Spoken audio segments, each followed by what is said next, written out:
Today I'm talking about why this little square is so important to the success of your sewing project. Welcome to the Arabesque Sewing Studio. Now, if you're buying a PDF pattern that has templates that you need to use to sew the pattern, then getting this little scale square at the right size is so important. And this is because many printers will scale the page automatically, which means that the pieces will end up being the wrong size. And if your project has few pieces and they're fairly simple, then this might not really affect the finished function of the project. It will just end up a bit smaller, but you'll still be able to use it fine. But where you've got a project where the final size really matters, then I'd like to show you a little bit about how to get this right. So I'm going to show you two pages here, one where my printer has not scaled the page and the other one where scaling has happened, and I'm going to show you the difference in the size of the templates. So I've got my inch ruler here and I'm just going to place one of these squares over the inch square.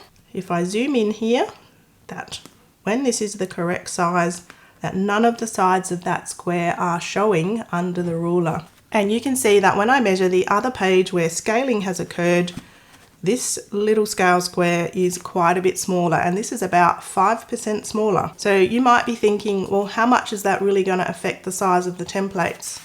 So when I measure this template, this should measure exactly 9 3/4 inches high. Now let me show you the other template where the scaling has occurred. And this has scaled this down to only a little over 9 1/8 inches tall now, which is over 1/2 inch smaller. This is a project that fits an A5 notebook cover. So you can see that if the printer is scaling the page and shrinking the templates, then this is not going to fit this project. Here's an example of a dialog box you might see when you come to print, and yours might look a little bit different to this, but this is an example of the kind of thing you need to look for. So make sure you're always selecting print at full size, or turn off any scaling or fit to page options so that you'll have the best success of getting this square to measure exactly 1 inch square. But one of the things to remember is to try not to print from your tablet or your phone, because the scaling options often can't be turned off on these devices. So if you've done all this and you're still not getting success having this print at the right size, then you might have multiple programs that are adding layers of scaling to the page. And so you might have to do a little bit of sleuthing to work out whether it's your browser or the program that you're using, or maybe you need to do some updates to the software that you're using.